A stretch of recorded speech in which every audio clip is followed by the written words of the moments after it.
That's funny. What we don't, you can turn the light off. What we don't show in the video, where it cuts out just in time, is somebody says, "Is the door even locked?" I think it was Joe. He says, "Is the door even locked?" Sarah opens it, hits Joe straight in the face. So when we upload it to Facebook, we're gonna add that in there. That was the part that made me laugh the most. But that's our road trip short film. So over the next 4 weeks, you're gonna see where we're gonna be going. I wonder where it is. It's gonna be good. So how's everyone? Good, great. All right, let's go. So we're starting this new series called The Road, as you can see. And it's going to be a lot of fun because road trips are always very, very fun. Who here has been on any kind of road trip? Shout out some places that you guys have been. Ohio. Georgia, Ohio. California. Iowa. Pennsylvania. Okay, it's a lot of far places. Maine. Okay. I love road trips. Road trips are so fun to me. I've driven across the country now 4 separate times. I got hooked when I started doing it. It's just, there's this whole part of the road trip that I really enjoy. I've actually even flown to Iceland to do a road trip around Iceland. That was fun. And I just found out that Karen and I might be flying to Sweden in the summer to do another road trip. So that's going to be really fun. I like road trips because road trips are really like 2 trips in one.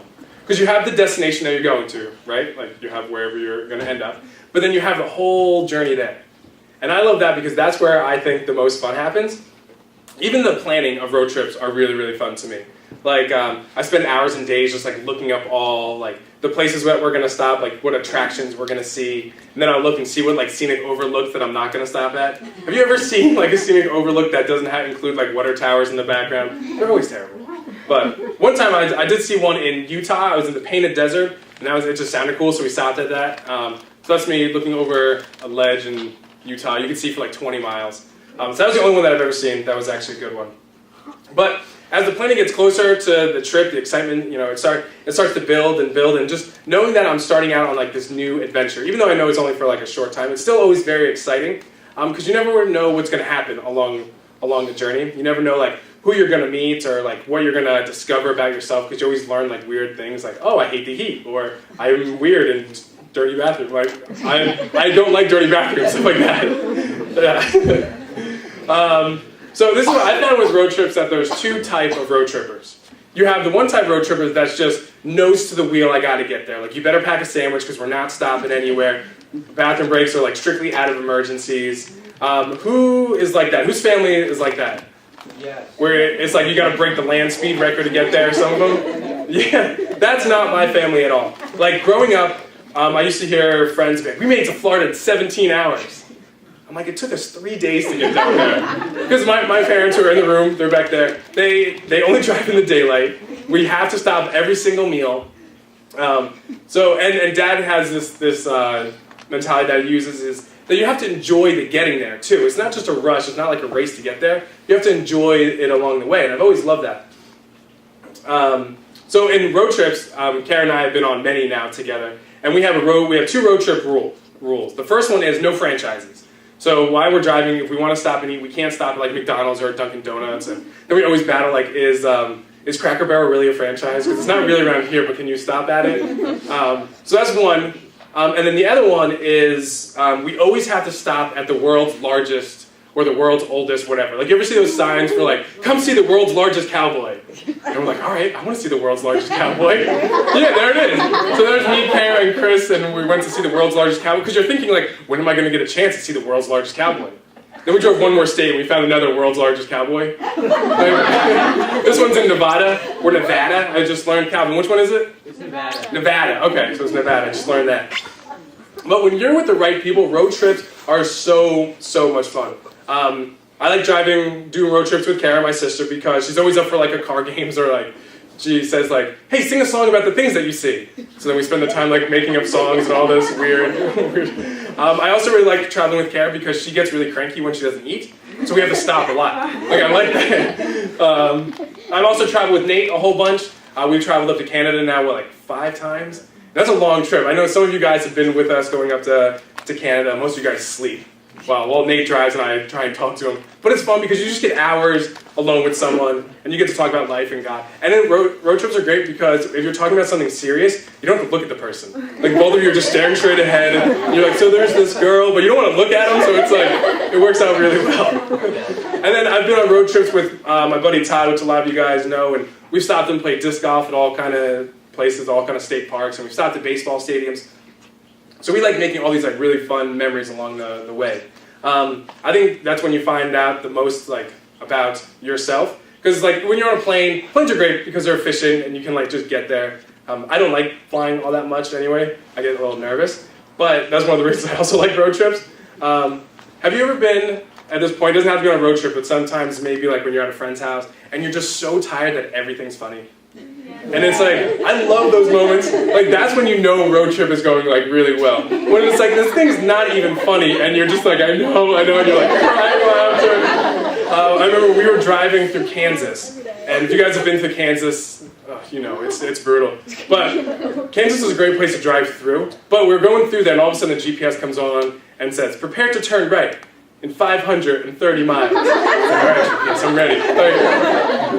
And then, do you guys know the game's categories? Yeah. I love the game of categories. It's one of the only games I've almost lost friends over. So we play categories while we're driving, and then you're like trying to make up all these like stupid answers, and you're trying to get away with it. But like that's where you make like all these inside jokes I'm thinking about now, and they're making me laugh. That's the part of road trips that is just like pure joy, and they're just so much fun.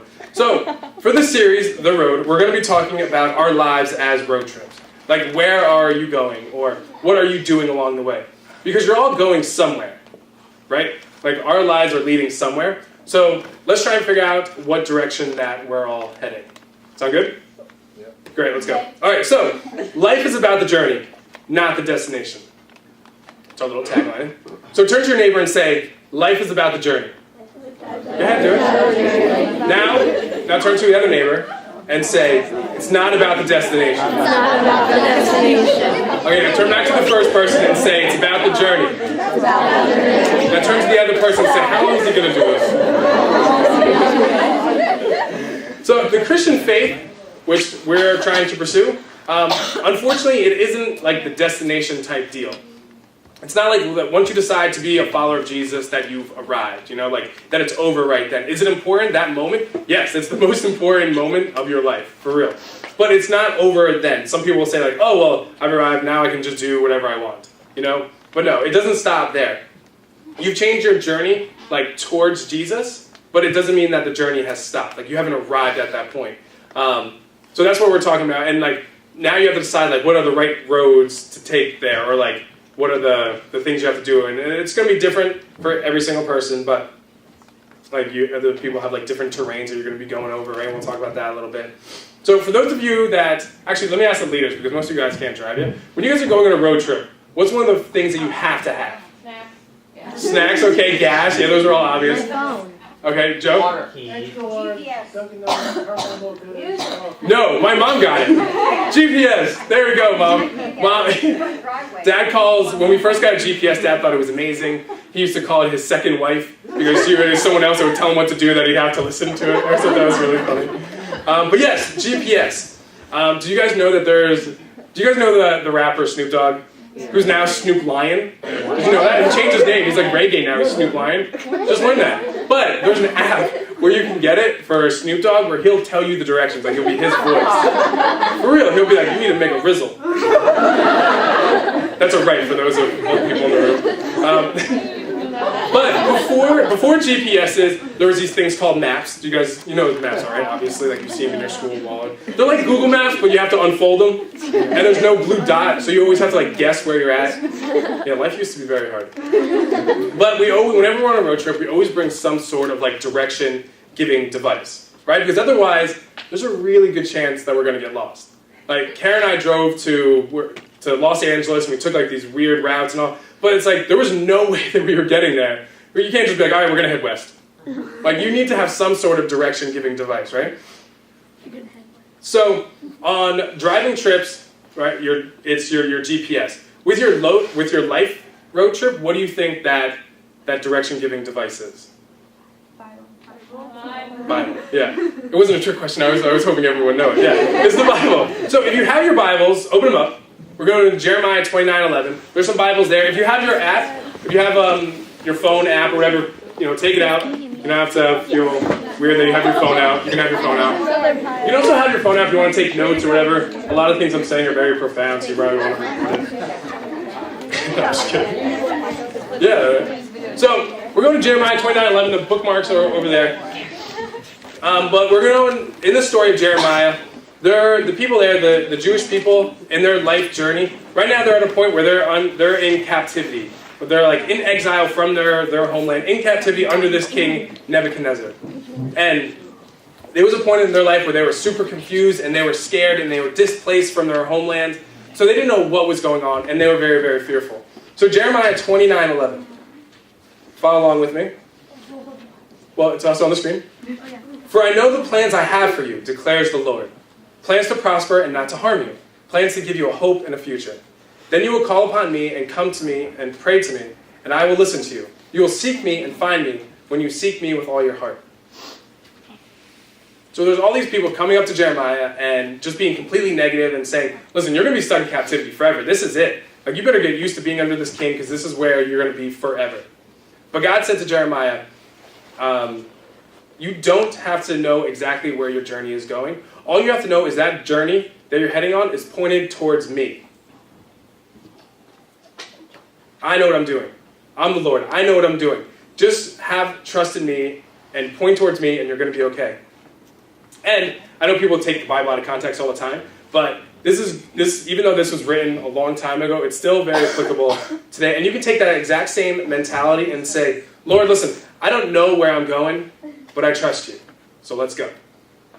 And that's wonderful. I love it because it takes the pressure off of you. Because you may not know like what in the world you're doing. You may think like I'm just a high schooler, middle schooler, and I don't even know what I'm doing on Saturday night or Friday night, and I just have to do all these reports or whatever. So you may not know exactly where you're heading. I'm sure your parents know where they want you to head, but you may not know like where you want to go. But it's okay. If you're facing the direction towards the Lord, you get to trust Him, and the pressure's off. The neat thing about a GPS, like an actual device, is that you don't have to understand it at all to use it. Right? Like, I don't know how a GPS works. It's like satellites and whatever. I don't know what it does. But I know that it works. Like, I trust it. And the same is exactly true with the Bible. Like, you don't have to know exactly like why it's in there or like what is in there exactly, but if you can use it and knowing that you trust it, like it's the direction-giving device. So why do you think more people don't go to the Bible for direction? You can raise your hand or shout something out. Mirth? They don't think they can understand it. They can't understand it? Absolutely. Anyone else? Nico? They can't relate it to their everyday lives. Yeah, that's a good one. They can't relate it to their everyday life. Any other? Angie? They don't know where in the Bible to look. Oh, that's a good one. Yeah, they don't know where to look. They don't know where to begin. Last one, Eva? Well, I would say the Bible's big. The Bible's big. Yes, it is. It is. So some people think that you have to be at this certain spiritual level to start reading the Bible, and you have to understand it all to open its pages. But that's not true. It's not like school where it builds on itself. Like, you have to take geometry to take algebra, and you have to take algebra to take calculus, and then what's after calculus? Does anyone know what's after calculus? Multivariable. You know what's after calculus? Quantum mechanics. Quantum mechanics, yeah. Yeah, so you don't have to know exactly like the beginning of it to know the end of it. Like, it doesn't build on itself just like school would. And you know how many Christians there would be if nobody opened the Bible until they had the whole thing figured out? There wouldn't be many. There would be almost none. Yeah, there would be none. Yeah. And someone else said that they could get overwhelmed by it. Yeah, the Bible's really, really big. And you think like, I don't know where in the world to start. Can I give you a tip? It doesn't matter. Just open it up. Like, anywhere you want to start. I mean, certainly ask someone. There's people where you can Google, like, where's a good place to start in the Bible? And it'll point you to, like, the book of John or the book of Proverbs or something like that. But it's not like a novel where you have to read it beginning to end to understand it. It's much more like a self-help book where you can open up to the book of Proverbs anywhere and you're going to get something good from it, which is really, really cool. I've heard so many times people say things like, I was going through this really tough time and I just opened the Word and then that verse spoke to me right then. Like, I remember Todd called me like 6 months ago and he was going through a really tough time and he's like, I found my Bible and I opened up and I read Psalm 91 and it was perfect for me right then. I was like, wow, that's awesome. Like, I don't think that stuff is a coincidence. Like, I think that God purposely opens you up to a certain page. And it's not foolproof. It doesn't, you can end up with some weird stuff. But sometimes it will be right. And then we're all in different stages in our journey. So, like, something that may mean something to Christopher, where he is in his life, could mean something totally different to me, even though we're reading the same verse. Does that kind of make sense? Yeah. So even though it was a roadmap for people like 2,000 plus years ago, the roadmap, which is the Bible, can still be used today. And it may look a little different, like some of the examples may be old or something, like we're not stoning people in America anymore. But you can still get a lot of direction. And the reason is because the Bible its words are still alive and active. Like it means that God is communicating through the Bible to us, and because he knows what we need to hear. He knows what he wants to tell, what he wants to say to us and all. So it may seem like a coincidence, but it's not. So if you don't know where to start, always open it and just start. And you may think, well, the Bible is really confusing. Yeah, it is. Like the Bible, no one's going to lie to you and say like the Bible is super easy to read. But like if you don't know where something is in the Bible, there's someone in your life that does. You have life group leaders, you have friends in your life group, you have parents and pastors. Like they want to help you, and they'd be super pumped that you want to talk about the Bible. Believe me. So, do you have to understand the Bible, the whole thing, to read it? The answer isn't no. The answer is absolutely heck no. Like you do not need to understand it to open it up. And God is excited. Just the fact that you started your journey towards him, that you made the turn and you're headed towards him, and he's never going to judge you and say like, well, Meredith is so far down the road, like why aren't you at her level? Or Zach is all the way this way, why aren't you more like him? Like God's never going to do that. He's never comparing you to somebody else, which is great, because that means that you don't have to ever compare yourself to somebody else either. And like your journey is going to be different than somebody else's. Like you're going to have more bumps, or you're going to have a way tougher time than some other people, or maybe you're going to have like a really easy time. But you should never compare your journey to someone else's journey, because you don't know what in the world they're going through. Because people don't advertise all the things that they're struggling with. So you don't really know what's going on. Like, my journey is going to be different than yours. I struggle with things that are different than things that you guys struggle with. Like one of the things I know I struggle with is letting people down. Like I feel like I don't like saying no to people. I said yes to everything. Everything's a good idea to me. Because I feel like I don't want to let people down. But maybe you deal with something like anger. Or maybe your friend deals with something like looking at inappropriate things online. There's like all these different things, like, or maybe it's like judging people on Facebook. Like, oh, they think they're so cool with their prom dress and their complicated shoes, Like, but you don't have, like, people do that, but you don't have to do that. And it's the same way with our journey of faith, that no one's ever is the same. So one thing that God doesn't say in his Bible is like, listen, go out, get your life figured out, and then open the book. Go out and get your life figured out, and then start a prayer life. No, in Matthew 11:28, it says, come to me, all those who are burdened and heavy laden, and I will give you rest. So even though you have all this junk going on in your life, come to me, and I'm going to make your life easier. It's a promise that God says in his Bible. So how do we come to him, right? Over the next weeks, we're going to be talking about that. But we came up with this thing with GPS. It's a nice, cool little acronym that we came up with. And the G, it stands for guidance. And that's the Bible. Why do we call it guidance? Simply because it started with a G. And we needed something that started with a G. The second one is prayer. The third one is service. So we're going to be talking about those three the next 3 weeks. But it's a nice, easy acronym that you guys can remember. Guidance, prayer, service. And the guidance is our Bible. So who needs help? This is an obvious question. Who needs help? People that are on the right path, that know where they're going, or people that are completely lost? Right? Yeah, it's an easy one. It's not your question. Those people who are lost. And people are lost because of all different kind of reasons. Like they're hanging on to guilt, or they're hanging on to the shame, thinking like, I'm not good enough, or I don't know where in the Bible to start. But like people have this stuff going on in their lives, and they're like, well, I need to like ask for forgiveness or whatever, but then God's still going to remember, and I'm still going to feel guilty. In Psalms 103:12, it says that once you ask Jesus for forgiveness from sins, he removes it as far as the east is from the west. You guys like that song? I really like that song. But it's so true. Like, I'm not sure how far away east is from the west, but it's really far. It's like unimaginably far because there's no like end point. But God takes your sin and he removes it from your life. He doesn't bring it up later like an ex-girlfriend or your parents might. Like, it's over. Like, God completely forgets about that sin that was in your life. Never to bring it up again. And that means if God's letting it go, guess what you can do? You can let it go. Like, you learn from it, of course, and you may be punishments for it, but you learn from it, and but you get to let it go, just because God let it go. So here's the takeaway. God is ready for you to move past whatever guilt is in your life, or your shame, or not thinking that you're good enough to read the Bible. Because all those stuff, they're like the stupid, annoying roadblocks that just get in your way of reading the Word, or they get in your way of prayer, or they get in your way of service. Like those are stuff that like God never put there. Like you're putting those little roadblocks up in your life, and God's removing them so you can get through them, so you can work on reading the Bible, your prayer life, and service. You guys all know that it's super difficult to have a relationship with anybody that you don't know, right? That's very obvious. And if you don't know God at all, you don't know God at all, you can't get to know him even better. Like, if you never open up his word, which is his letter to us, we're not going to know anything about him.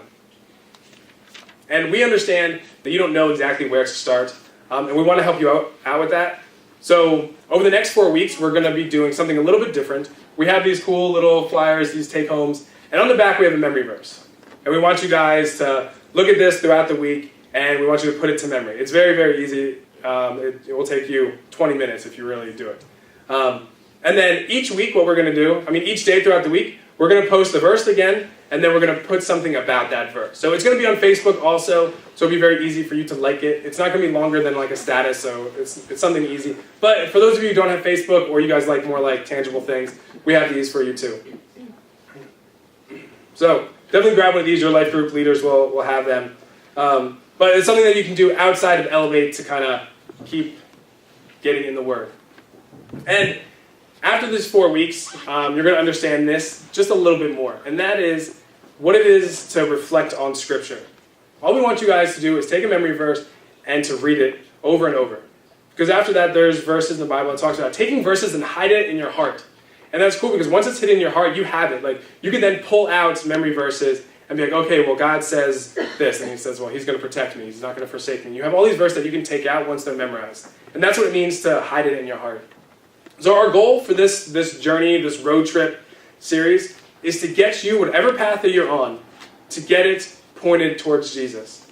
And then if you are already on that path, because I know a lot of you guys are, is to remove those silly roadblocks and to smoothen out that road for you to realize that like God never intended for those roadblocks to be there, or never intended for the terrain to be that bad. So that's like our goal, and we want to equip you with those three things, with reading the Bible, with getting a prayer life, because not everyone has a prayer life, or making it better, and then through service, which is great, because everybody can serve a little bit. And some people think, well, like, I'm not good at serving. Well, the reason you're not good at serving is because you've never tried serving. You know, like, try serving. You can't be bad at helping someone. I hope you guys understand that. So sometimes people will say, like, oh, well, God, I'm not hearing God right now. Maybe you should be quiet and listen. Like, that's not in my notes. That's just something I just thought of. Like, that's from First Lance, Second Opinion. That's just something I felt like you guys needed to hear. But stop whining all the time and like listen to God. Like, open up the Scripture, read it, and then listen. Like, God, speak to me through this today. Let me get something from this. Like every time I listen to a sermon, I know Joe does this too. Every time we pray or every time we're reading the Bible, it's like, Lord, speak to me through this. Like, get this to stay in my life and in my heart and have it reach out to me. So it's just something a little extra.